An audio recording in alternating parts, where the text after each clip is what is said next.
तो नमाज का भी कोई फायदा नहीं। जिहड़ा गरीब ते यतीम ते माड़े बंदे दा जुल्म ते ज़्यादती करदा है, ओदी नमाज कबूल होवेगी? ओदी ते नमाज ही कोई नहीं। मरीज़ इत्थे खज्जल होंदे पे, डॉक्टर साहब नमाज पढ़न जा रहे हैं, एहसास ही कोई नहीं, माड़े बंदे नाल हमदर्दी कोई नहीं। कमीशन फिर आ पिछे जी खबर चली कि कई डॉक्टरां नूं ना दवाइयां दी जिहड़ी कंपनी है ना वड्डियां जी, उन्होंने उमरे के टिकट दिते ने डॉक्टरां नूं। उमरे के टिकट क्यों दिते ने कि इन्होंने साड़ियाँ दवाइयाँ ज़्यादा विकाइयां ने, ज़्यादा सानू मुनाफा दिता है इन्होंने डॉक्टरां ने। और उन्होंने डॉक्टरां का भी हिसाब लाओ कि जिहड़े कमीशन खा के ते कमीशन के पैसों तो उमरे ते जाते पे ने, तो वह भी सवाब पे समझते हैं कि असीं उमरे ते जा रहे हैं तो सानू सवाब होवेगा। कादा सवाब? गरीबां दे खून चूसन का सवाब। कादा सवाब? गरीबां दे पैसे खाण का सवाब। हुण असीं सीधे साधे बंदे आ, माड़े बंदे ने, जिहड़ा कोई पिंड थां चो हस्पताल सियालकोट आ जाओ, बेचारा एडा हुशियार नहीं हुंदा।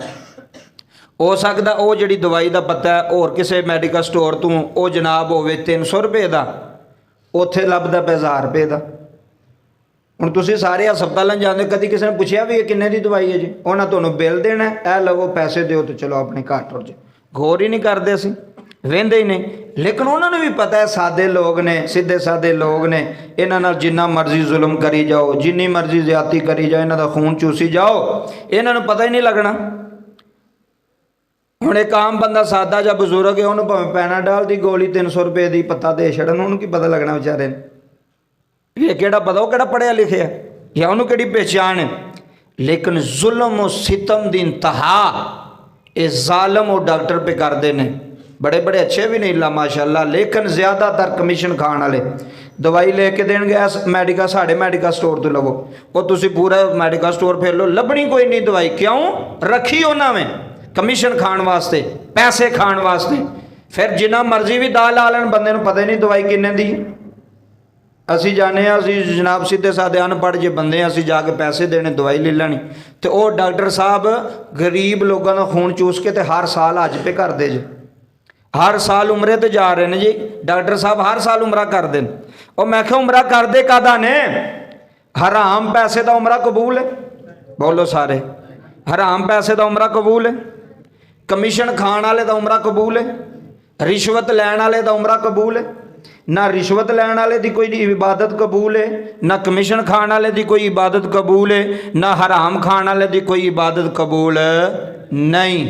ये पक्की ते लोहे ते लकीर जी। डॉक्टर साहब गड्डी तो उतरते फिर मरीज़ बेचारे तड़फते हैं, उन्होंने पता ही कोई नहीं। उन्हें अपनी कमीशन अपने पैसे खाने ने। 2 घंटे डॉक्टर साहब उस हस्पताल बहते हैं, 2 घंटे उस बहते हैं, 3 घंटे उस बहते हैं, तो जनाबे वाला पैसे ले तो गरीबन चलो जी दाल आया। ऐसे लोगों भी पुछ होनी क़यामत वाले दिन। पाकिस्तान के अंदर सिर्फ है कानून, और किसी मुल्क च नहीं, कि तुहानू दवाई सिर्फ उस मैडिकल स्टोर तो लभनी जिथे डॉक्टर ने लिख के दी, या जिथे डॉक्टर साहब पे बहते हैं। फिर तुहानू टैसट भी लिख के देंगे ना, तो तुहानू नाल दसणगे भी वो फलानी लैबार्टरी ते जाके करवाओ। तैनू की मसला टैसट जिथों मर्जी करवान। फिर और एक चीज़ वेखी होनी है, जुल्म है सितम है, ये बारे आवाज़ उठानी चाहिए, लोगों को दसना चाहिए। अगर एक लैबार्टरी के टैसट तुसी पहला करवाए ने ना किसी डॉक्टर के कहने, और तुसी दूसरे डॉक्टर को लैके जाओ, उन्हें पास ही नहीं करेगा, वो आखेगा नवें करवाओ। भी एक ही हथ लगन वाले टैसट खराब हो गए ना, या कोई ये होर चीज़ आ गई है। मशीनरी तो ही है, सिर्फ की पैसे खाण वास्ते। वो नवें तुहानू टैसट ले के देगा। किसी का अल्लाह ना करे माँ बाप बीमार, भाई बीमार हो जाए, जो पिंडा थावां च लोग जोड़े होंगे ने, बड़े मजबूर होंगे ने, वो आते चलो किसी तरह आराम होना चाहिए, पैसे जिन्हें मर एक रात का 25,000 रुपया सियालकोट के अंदर हस्पताल, एक रात का 25-30 रुपया, 10-10 हज़ार रुपया सिर्फ बैड का किराया। वो बैड तो इंज भी सोने का जो तो मरीज़ लेटिया, जिदा 10,000 रुपया रेंट लिया जा रहा है। ज़रा सोचो तो सही, ये जुल्म नहीं, ये ज़्यादती नहीं गरीब आवान दे नाल। तो उंज की है जी 5 वक्त के नमाजी ने डॉक्टर साहब, मरीज़ उत्थे छड्ड के तो नमाज पढ़न जा रहे हैं, पता लगे भी नमाज भी तेरी नमाज ने तो तेन सुकून ही नहीं देना। तू गरीबों का खून पे चूसना, तू माड़िया बंदे का खून पे चूसना। यार वेखो एक बंदा 2,000 रुपये की दिहाड़ी लांदा है रेहड़ी ते, हैं वो जाता पे सड़के पुलिस वाले ने डक लिया, इधर आए जी सर तेरा चलान होना 2000 का, और सर माफ़ कर दे, चल 1500 मैनू दे, 500 तेन माफ़ कर देन। हुण जिन्हें दिहाड़ी बेचारे 2000 की लाई है, 1500 ने उन्होंने दे जाना, तो फिर बंदा मर नहीं गया? वो गरीब तो मर गया, ख़त्म हो गया। कि जिहदी जेब च 2000 है तो 1500 पुलिस वाले नूं रिश्वत पिया देंदा, ਉਹਨੂੰ ਛੱਡਦਾ ही नहीं पिया। जुल्म ते ज़्यादती दी इंतहा साडे मुल्क दे अंदर हर पासे, जिधर जाओगे उधर ही इंज जनाबे वाला, हर पासे। अस्पताल जाके वेखो उधर भी इंज, कॉलेज यूनिवर्सिटियां जाके वेखो उधर भी इंज, दुकानों ते जाके वेखो उत्थे भी इंज। किधर बंदा जाए? अल्लाह पाक सानू भी और इन्हां ऐसे डॉक्टरां नूं भी अल्लाह हिदायत अता फरमाए।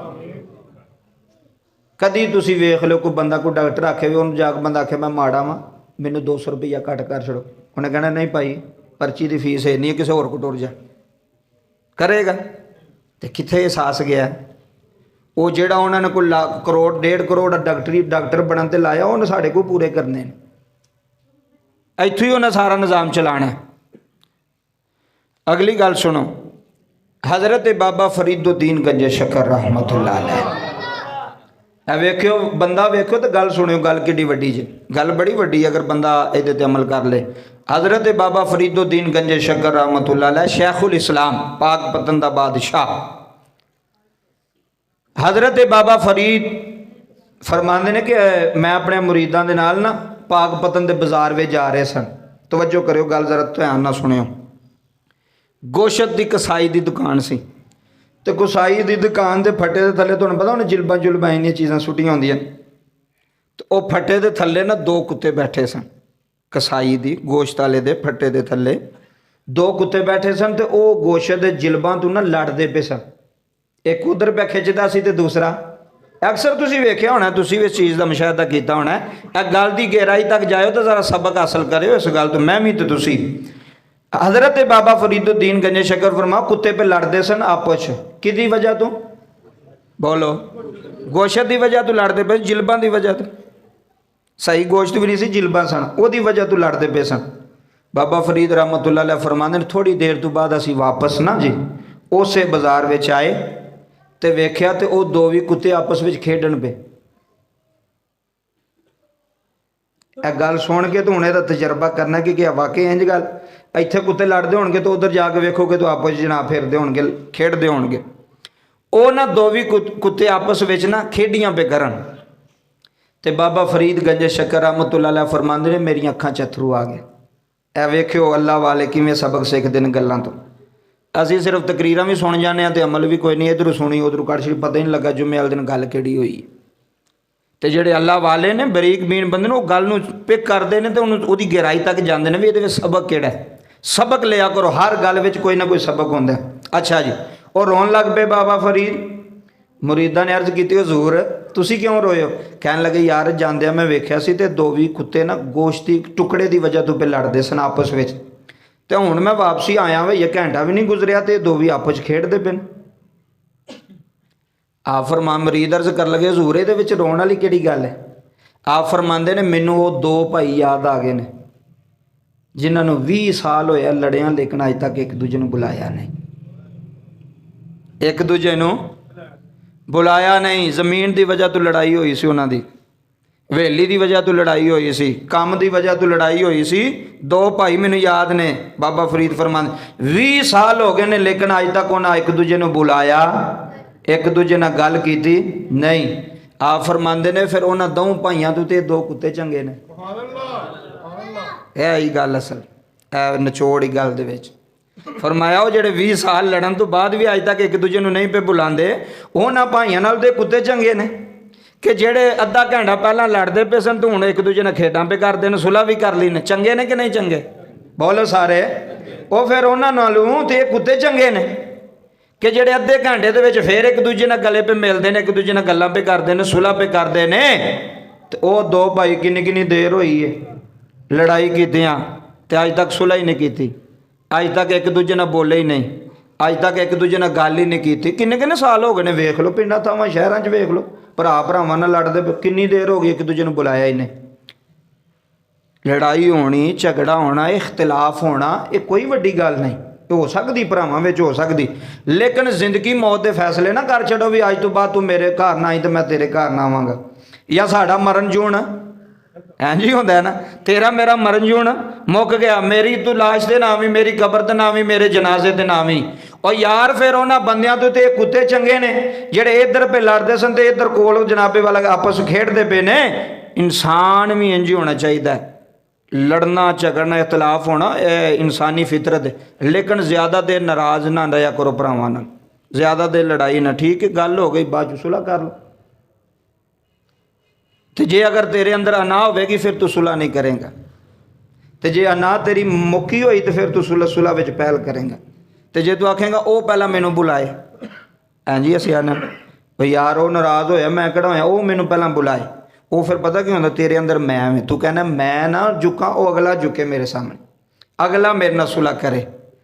ਬਾਬਾ ਫਰੀਦ ਫਰਮਾਉਂਦੇ ਨੇ ਯਾਰ ਕੈਸੀ ਗੱਲ, ਅਸੀਂ ਕੁੱਤਿਆਂ ਤੋਂ ਵੀ ਭੈੜੇ ਹੋ ਗਏ ਹਾਂ, ਤੇ ਕੁੱਤੇ ਵੀ ਇੱਧਰ ਗੋਸ਼ਤ ਤੋਂ ਲੜ ਕੇ ਤੇ ਉੱਧਰ ਸੁਲ੍ਹਾ ਕਰ ਲੈਂਦੇ ਨੇ। ਇਹ ਤੁਸੀਂ ਚੀਜ਼ ਅਜ਼ਮਾਣੀ, ਕਿਤੇ ਗੋਸ਼ਤ ਵਾਲੀ ਦੁਕਾਨ ਤੇ ਕਦੀ ਗਏ ਵੇਖੋ ਤੁਸੀਂ, ਕੁੱਤੇ ਥੱਲੇ ਬੈਠੇ ਹੁੰਦੇ ਨੇ। ਇਹ ਮੈਂ ਬੜੀ ਵਾਰੀ ਇਹ ਚੀਜ਼ ਵੇਖੀ ਲੇਕਿਨ ਪੜ੍ਹੀ ਨਹੀਂ ਸੀ, ਇਹ ਪੜ੍ਹੀ ਅੱਜ ਤੇ ਅੱਜ ਇਸ ਦਾ ਨਿਚੋੜ ਕੱਢਿਆ ਵੀ ਗੱਲ ਵਾਕਈ ਠੀਕ ਹੈ। ਅਗਲੀ ਗੱਲ ਸੁਣੋ, ਹਜ਼ਰਤ